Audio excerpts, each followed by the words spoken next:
सलाम एवरीवन, मेरा नाम सिद्रा रजब है और मैं बाय प्रोफेशन टीचर हूँ। आज के वीडियो को देखने वाले लोगों के अक्सर मसाइल हल हो सकते हैं अगर वो खुद चाहे तो। कॉम्प्लेक्सेस का स्टार्ट माँ की गोद से शुरू होता है, ये मेरा मानना है। जरूरी नहीं हर बंदा इससे इत्तेफाक करे। इस तरह तो हम अपनी माँ को डिसरेस्पेक्ट कर रहे हैं या हर माँ को डिसरेस्पेक्ट कर रहे हैं जो गोद में ही बच्चे को एक नेगेटिव चीज़ सिखाती है। थोड़ा सा ना कभी कभी अपने माइंड को खोलना पड़ता है, सोचना पड़ता है, समझना पड़ता है। कुछ सीखने के लिए ना थोड़ा आगे जाना पड़ता है। और कॉम्प्लेक्स जो है ना, वो एक और अफसोसनाक हकीकत यह है कि वो हमारी तरबियत में शामिल हो जाता है और अनकॉन्शियसली हम उसको इतना ज़्यादा अडॉप्ट करते चले जाते हैं कि वो हमारे खून में शामिल हो जाता है।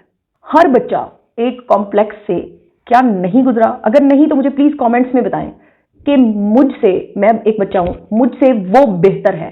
क्या मेरे और आपके अंदर बहुत बचपन में ही सेंस ऑफ क्रिमिनोलॉजी को पानी नहीं दिया जाता? क्या वो सेंस ऑफ क्रिमिनोलॉजी या हमारा मुजरिम होना ग्रो नहीं करता? आपने नहीं कभी फील किया?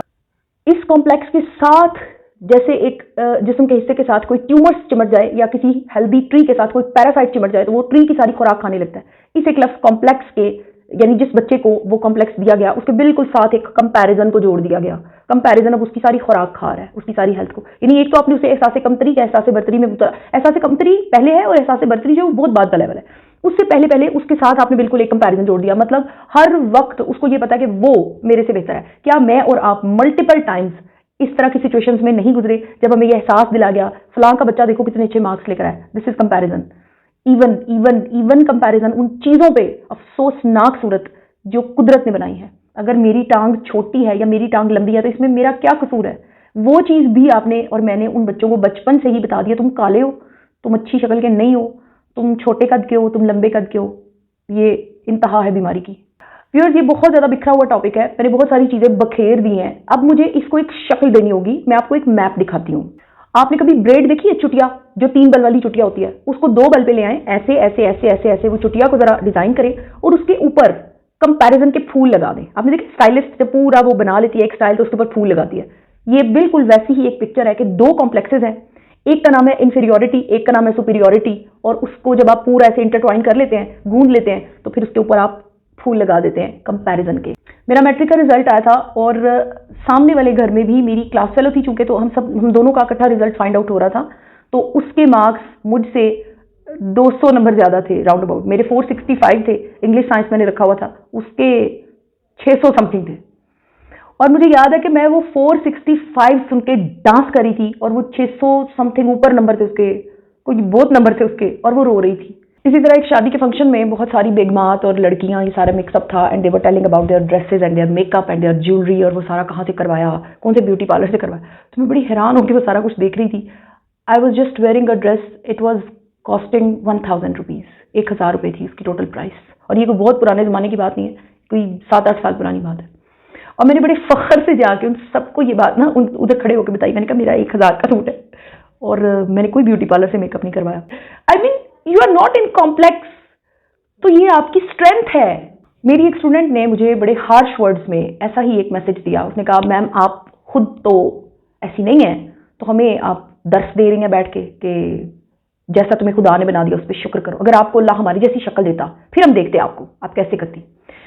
मैं एक बात कहती हूँ, चले मैं मान लेती हूँ, मैं वो वाली आपा नहीं हूँ जो खुद सोने की पाजेबें पहनती है और दूसरों को सब्र इस्तकामत और कम पैसों में गुजारा करने का दर्श देती है। मैं आपकी बात मान लेती हूँ, मैं आपकी बात से एग्री करती हूँ। मुझे एक बात का जवाब दें, अगर आपके दिमाग में ये बात आती है, मुझे देखने वालों के दिमाग में या जो भी लोग इस चीज़ को जस्टिफाइड समझते हैं, मैंने तो अपनी जिंदगी स्ट्रगल से बना ली। मैंने अपने कॉम्प्लेक्सेस को समझने के बाद बीट किया। मुझे पता नहीं था कॉम्प्लेक्सेस का, लेकिन जब पता भी चला तो मैं उसे ज्वाइन नहीं कर सकी। मैं कंपैरिजन को ज्वाइन नहीं कर सकी।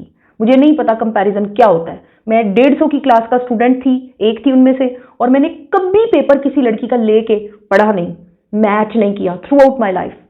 आज मैं मोटिवेशनल स्पीकर बन रही हूँ, तो एक बहुत बड़े मोटिवेशनल स्पीकर हैं जो मेरे गुरु भी हैं, मेरे सर भी हैं, मेरे उस्ताद भी हैं। उनको मैं उनके बारे में बहुत डिटेल्ड एक वीडियो इंशाल्लाह बनाऊंगी। तो उनके होते हुए भी अगर मैं मोटिवेशनल स्पीकर बन रही हूँ तो मेरे अंदर कोई कॉम्प्लेक्स तो नहीं है ना। मैं ये नहीं सोचती, जैसा मुझे वो पहला कमेंट आया था कि तुम्हें कौन देखेगा, मैं नहीं सोच रही।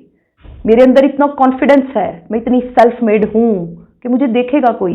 मेरे अंदर सिर्फ ये यकीन है कि मेरे अंदर कोई कॉम्प्लेक्स नहीं है। ना मैं बेहतर हूँ, ना मैं बदतर हूँ, ना मैं बरतर हूँ, ना मैं कंपैरिजन का शिकार हूं ना। मैं ये देखती हूँ कि वो क्या कर रहा है तो मैं क्या कर रही हूँ, तो उसने क्या कर लिया तो मुझे क्या करना है। मुझे जब भी कभी जिंदगी में बर्डन फील होता है, खुद अपना बीइंग यूज्ड फील होता है, मैं वहां से किनारा कर लेती हूँ। मैं उन लोगों को छोड़ना शुरू कर देती हूँ जो लोग मुझे तंग करें इस सेंस में कि जिसमें मुझे डिस्टर्बेंस की फीलिंग आए। उसकी रीजन ये है, ना तो मैंने कंपैरिजन करना है, ना मैंने कॉम्प्लेक्स का शिकार होना है। इसके अलावा मेरे पास कोई दूसरा तीसरा ऑप्शन नहीं है। अब सीधा सीधा सोल्यूशंस की तरफ आते हैं। जनाब, ये जो कॉम्प्लेक्सेस हैं ये एक समंदर है मेरी नज़र में, और इसमें ज़मीन से ज़्यादा ग्रेविटी है, बहुत खिंचा हुआ है, इसमें बहुत ताकत है, क्योंकि ये माँ की गोद से शुरू हो गया है। इसमें कंपैरिजन ने भी खींचना है, इसमें आपको जगह जगह पता चलेगा, शोखे भी आपने उन्हें आपने सोचना है मैं, और फिर एक वक्त आएगा कि आपको आपसे ऊपर नजर आएगा तो आप कहेंगे हाँ मैं। ये सारे फेजेस से आपने गुजरना है। हमारे करने का काम ये है कि जब हमें पता चल गया, मेरे अब्बू कहा करते थे जब तक कमरे में अंधेरा होता है तब तक हमारे पास एक्सक्यूज होता है, नजर नहीं आ रहा। अब लाइट ऑन होगी तो सब नजर आ रहा है। अब आपको पता चल गया है ना, now you will have to be very careful. छोटी सी बच्ची को मैंने देखा है यूं करके हाथ के साथ हाथ मैच करके कलर का कंपैरिजन करते हुए, वो कलर जो उसने भी नहीं बनाया और मैंने भी नहीं बनाया। दोनों बच्चियों को, दो इंसानों को मैंने लड़ते देखा है इस बात पे कि तुम्हारी टांगों की शेप ऐसी है तो मेरी ऐसी है, तो वैसा है तो वैसा है। Just think about it. ये बीमारी नहीं है तो और क्या है। इससे निकलने का सिर्फ एक रास्ता है, वो है अपनी बेसमेंट को रिपेयर करना। हमारे पास 3 एलिमेंट्स हैं जो हम इन 3 एलिमेंट्स को बीट करने के लिए यूज कर सकते हैं। जैसे पहले हमें complex of superiority, complex of inferiority और कंपैरिजन का सामना था। इसको बीट करने के लिए सबसे पहली चीज है कंसिस्टेंसी, दूसरी चीज है ब्रेवरी और तीसरी चीज है कॉन्फिडेंस। ये 3 चीजों को अगर हम लेकर चलते चले जाएंगे तो इन तीनों की हम छुट्टी कर देंगे। मुसलसल अमल, बहादुरी से, without taking care of the people, और तीसरी चीज कॉन्फिडेंस, एतमाद। मेरा अब सबसे बड़ा ख्वाब है जिंदगी का घर बनाना, मेरा अपना घर हो, ये मैं सोचती हूँ। लेकिन कितना भी फर्निश्ड, कितना भी खूबसूरत घर हो, मुझे उसको देख के कभी ये ख्याल नहीं आएगा hi, no, I feel it, it's great. जिसने बनाया क्या बात है, जिसके लिए बनाया क्या बात है। जो इंसान मुझे सेटल्ड नजर आता है, वाइज नजर आता है, मुझे उसको देख के कभी भी ये ख्याल नहीं आया कि कितना इंटेलिजेंट है मुझसे या उससे या उससे या ऐसा कोई भी ख्याल। मुझे हमेशा उस शख्स की, उस चीज की, उस पोस्ट की स्ट्रगल का ख्याल आता है। सो शॉर्टली एंड प्रिसाइजली जाते जाते मैं यही कहूंगी कि गधों का एक रेवड़ है जिसमें मोस्टली गधे ये समझते हैं कि मैं ये हूं, मैं वो हूं। गधे हैं, उनको लगता है कि ये अचीवमेंट है मेरी, या ये मेरे लिए बायस गुरूर है, या ये कुछ है। ऐसा कुछ नहीं है। और इस गधों के रेवड़ से अलग होने के लिए सिर्फ और सिर्फ यही 3 चीजें चाहिए, कंसिस्टेंसी, ब्रेवरी और कॉन्फिडेंस। आई विश आज के वीडियो से आपको कुछ नया मिला होगा। ये मेरे पर्सनल इन्फॉर्मेशन हैं और ये जरूरी नहीं है कि हर शख्स मुझसे इत्तेफाक करे। आपने मेरे वीडियो को अपने कीमती वक्त में से वक्त निकाल के देखा, इसके लिए मैं आपकी बहुत ज्यादा मशकूर हूँ। शुक्रिया। अल्लाह हाफिज।